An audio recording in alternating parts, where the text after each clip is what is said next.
Hey everybody, it's the Walker.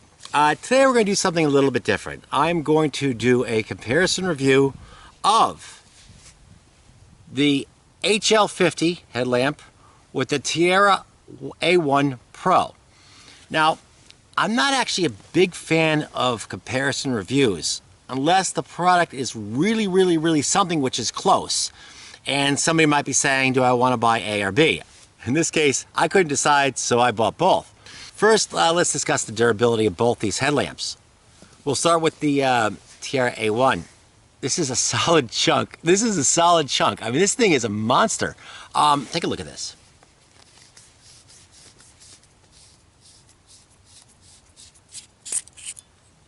Look at that spring. I mean, look at that spring. That's a big spring. Look at the threads. Nice. Square cut threads. And I don't know if you can see inside, but it's really thick in there. This thing bottlenecks down. It looks like the original tube might have been made for CR123, but then they bottlenecked it down. So, I mean, nice bezel thing there to protect the glass. It feels really solid. It feels really solid. Now, the only downside that I've heard about as far as durability goes, and I'm talking just mechanical durability, this silicone holder. I have been reading online that people who try to use this light for a standalone angle light, I heard that the silicone holder can tear. It doesn't really affect me because I'm not really using this as a standalone flashlight. We take it out of the holder. So that's one downside on that. This all metal construction. It is all metal construction. The only part that's not metal, other than the buckles on the head strap, is this part right here. See, this headlamp can run using CR123s. So this little part, this little plastic insert, which ironically enough, it's just a spacer. It doesn't even really need it to run the AA battery. And it doesn't even rattle that much when you don't run it with it. But that's the only really plastic part, and it's kind of redundant in its own way. So it's all metal construction. One downside though, these threads, they're kind of fine. They're kind of fine, and they're not square cut. I don't know why they did that. Maybe it's something to do with the electrical connection.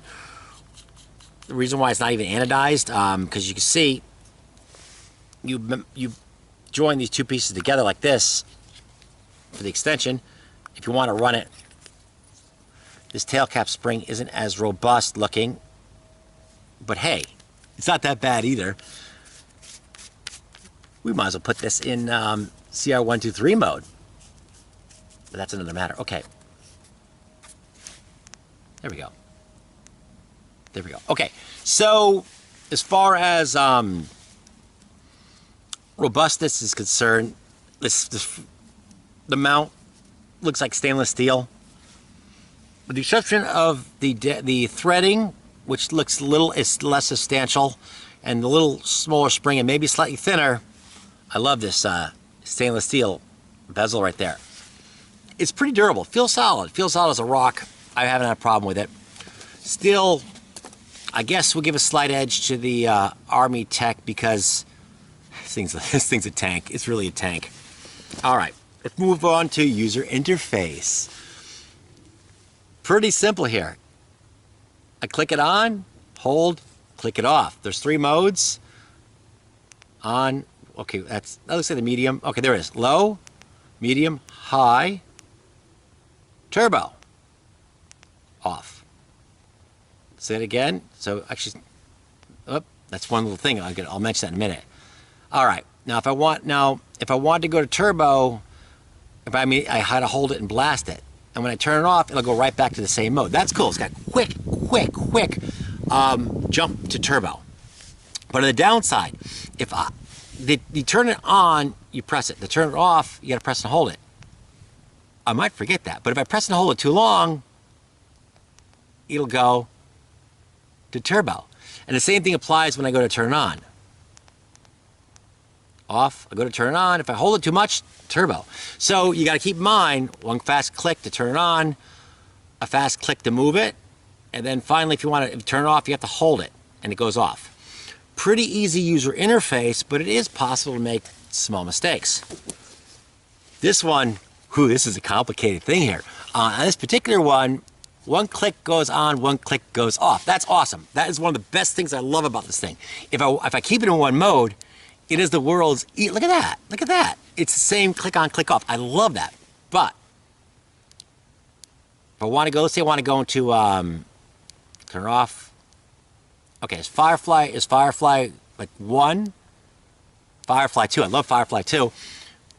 Double click, puts me in the next series. By the way, I'm going to put all the numbers up so you guys can see all the exact numbers with this as far as the run times and as far as the actual lumens go. Then you hold it, go through these 3 tier 2 modes, turn it off. 1 click. Triple click. Bam! This has got a super high. And unlike this turbo mode, see, watch this. Oh, I don't have it anymore, but here I still have it. This is easier to operate. This is more complicated. You have to decide what you like better. User interface, which one do I prefer? This one.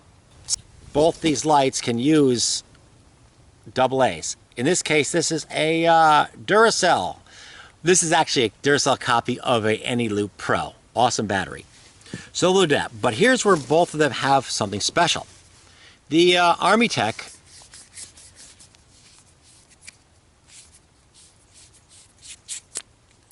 can run lithium ion rechargeables, and it runs them well. In fact, I think that it runs the best with that. The HL50, come on, you. As I said, one downside though, when you're running it like with just the CR123s, it's a little trickier to twist off. You can run a CR123. Here we go. How's that advantageous? Look what I carry. I carry this in my pack a lot. This is a Surefire C2 with a, this has got a Malakoff M61 LL. But what runs it? A lot of times, especially in cold weather, CR123 primaries. So if I need extra batteries for the headlamp, and the headlamp does have a low mode that runs long, I'm going to have to go with this one. But you know, if I really like lithium ion batteries, some people who really use those a lot, and they are great in this light, maybe that one's the best. Another big point with these 2 lights, which I should bring up, lockout. She's done. She's dead. See that? Isn't that nice? Isn't that really nice? Now it's back on, memory mode. I can just drop this in my pack. This one, it's not turning off. It's not turning off. It just really, it doesn't really lock out. I mean, this is all ready to pop off now. So it doesn't really have a lockout feature. So that's a consideration. And I really like the Armytek for that. What's left? Okay, now beam. You're gonna have to wait and see the beam during the field testing. I'm gonna put the field testing videos up right away. As far as the beam goes, this one, you can see it has a reflector to it. This one has this, I don't know what they call it, trios. I don't know exactly the term for it. Optic. More flood, a bit more focus, but because the LED is so big in such a small reflector, it still has a lot of flood. Which beam do I prefer more? In camp, this beam. Absolutely. It's this gorgeous floody beam, and it also has some punch to it. On the trail, I think I kind of prefer this one a little bit. I mean, this one still is surprisingly throwy for something that's so floody. But I can get that 50 lumen mode gives me a little more throw. And when I'm hiking or trail running, I'm kind of focused on what's like this in a funnel. So it kind of works better for me as far as trail running or trail hiking. This beam pattern works better in camp. So which one is the preferred? You know, guys, I'm gonna have to say once again, guys and girls, this is a tie. This is a tie. So, with all that said, and it was rather long-winded, I apologize for that. Which of these two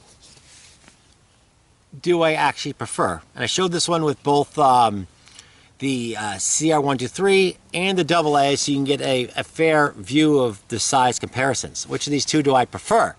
I'm giving a very slight edge to this one. Very, very slight edge. And you know, when it comes right down to it, it's slight personal preference on various features. That's it. That's primarily it. If you buy this one, I think you're getting a perfectly good headlamp. And somebody can easily say, hey, you know, Walker, I think the Tiara A1 Pro is better than the HL50. And you know, I really couldn't argue with them because they're both really fantastic headlamps. So we're going to go up to the field testing part of the review right now. Hey everybody, it's the Walker.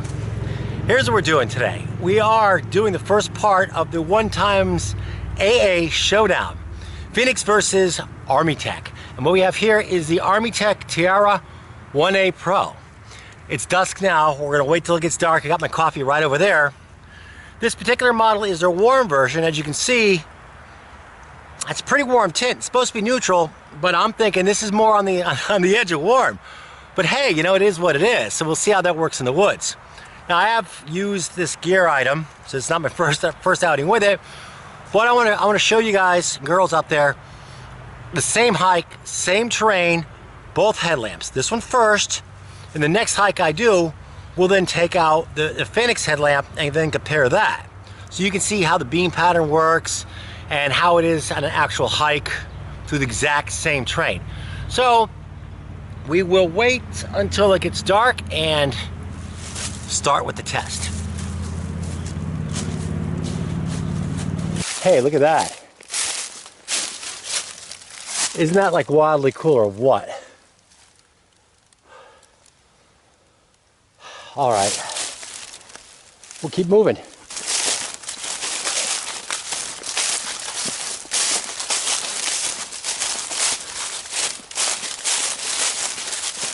Here we go, it's on medium.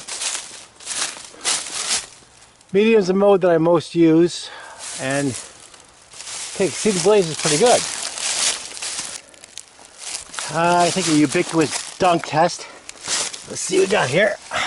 Underwater with you. There we go.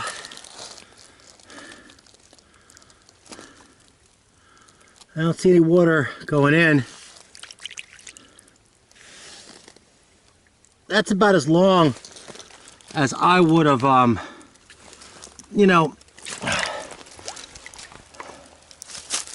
I don't think I would have had my head underwater any longer than that. I don't see, of course I would not know, because of the nature of the lens, I would not know if it was fogging up or anything like that from water ingress, but I didn't see ingress? Egress? Egrets? Egrets are birds. I'll just say water intake. We'll keep it easy, you know? So I didn't, you know, it was underwater. I mean, that's not the world's best water test or scientific, but I wouldn't keep my face underwater more than that. Now, I, of course, have a wet headlamp to wear for the rest of this hike. Well, it's not so bad, actually. Okay. All right, so we'll just take this nice and easy. This part is easy right here. There we go. Okay. Nice, a little slippery still.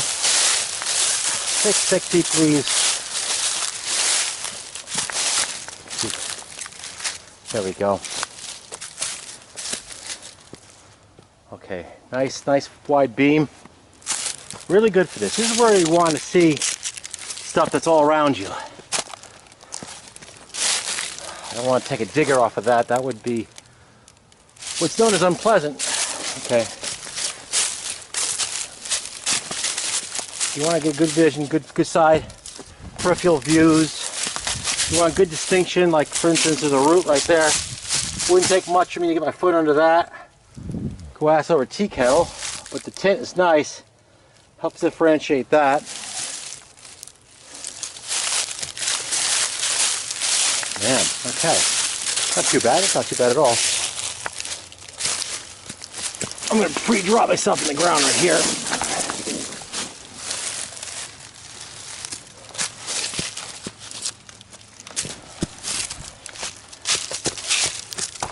Oh, okay. There we go.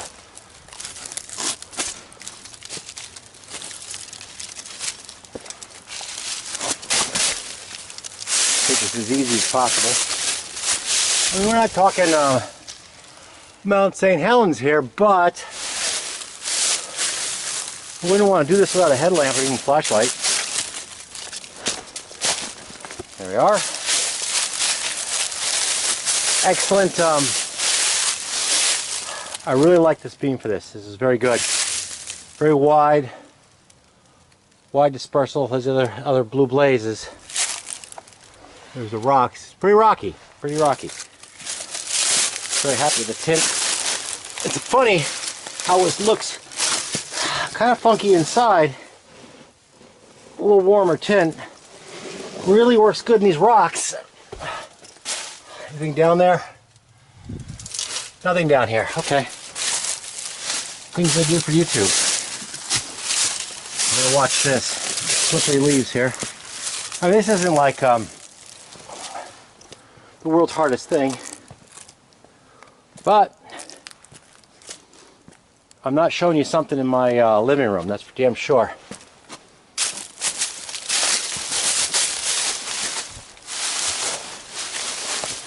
There we go. Let's see if we get some more light on this. There, that's full blast. I don't know what the full blast is. It's supposed to be 350 lumens or something like that. For one AA battery. Freaking amazing.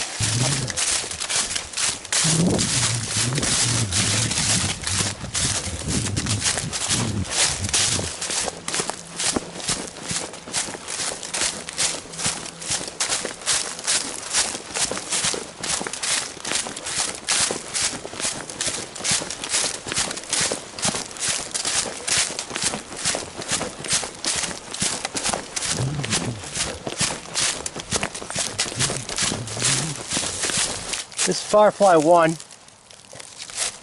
I guess it would make for a good little marker for the light.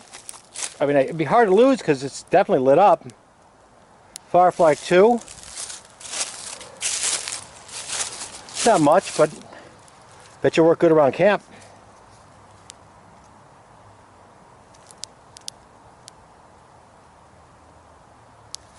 And there's main 1.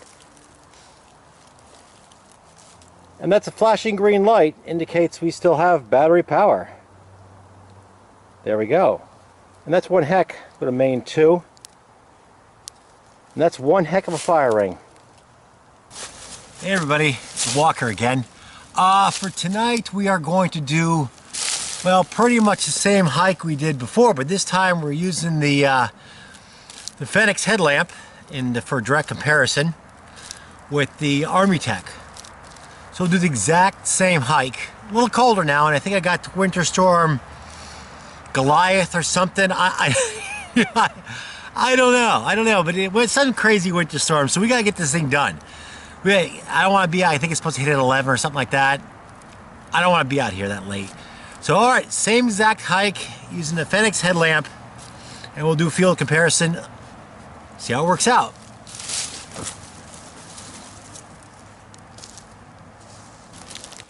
It's low, medium, high, low, medium, high. Hold the button down. Get the turbo. Now you can, for instance, I'm a medium now. On this light you can quickly skip up the turbo and then it drops right back to medium when you release the button. Looks like a lot of them stayed up. There we go. I guess a lot of them stayed up.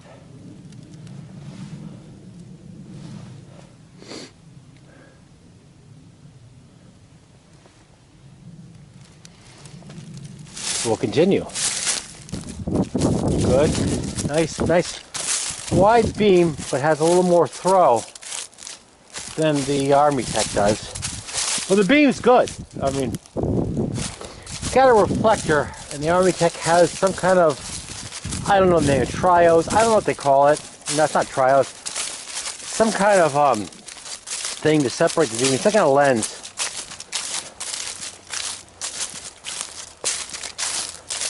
But this reflector's doing good for me. It's got a very small reflector with a large LED in it, so it makes a flooded beam.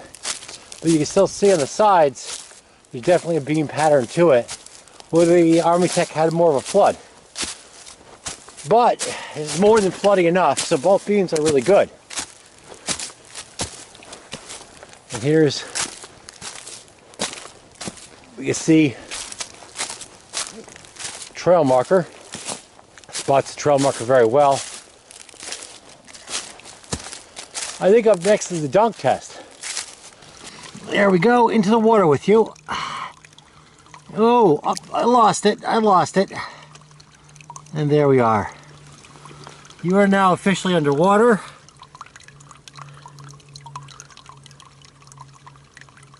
I don't see any bubbles coming out of it. That's a good sign. We'll leave it under there for a while. We'll come back to that in a few minutes. Actually, a minute or so. Okay, that's been long enough. We'll see what we got. There we go. Well, any water in there? I don't see any water in there. See if it steams up later. I don't see nothing. There's the whole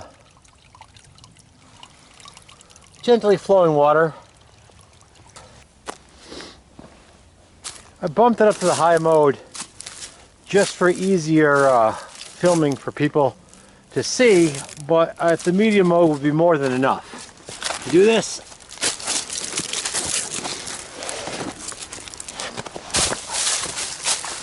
and of course, maybe a bit shaky camera work here, but that's the least of my general concerns.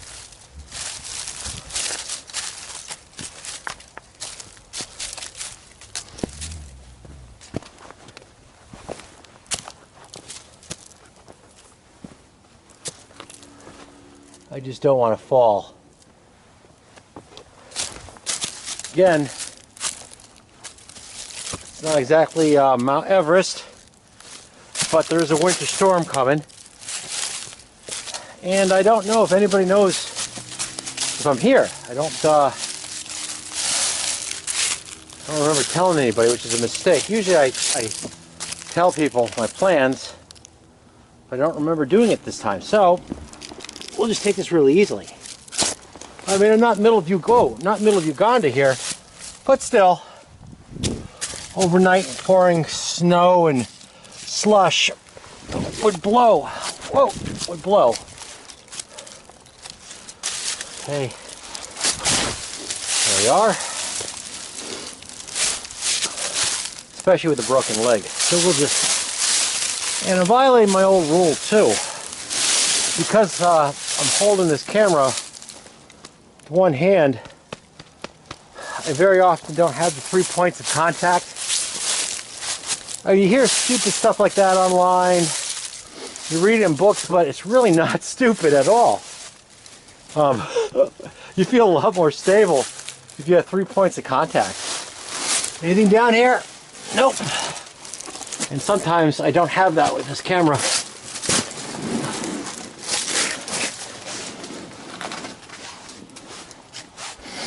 There we go. Okay.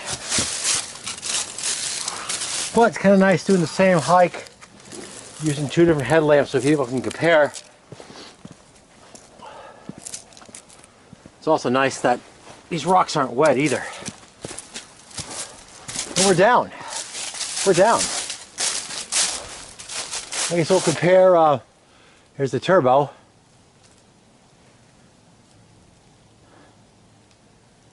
Very bright, very bright. And there's the medium, which is what I'm going to use, which is what I've been using actually for the hike. Plenty. Should be the same spot I jogged last time.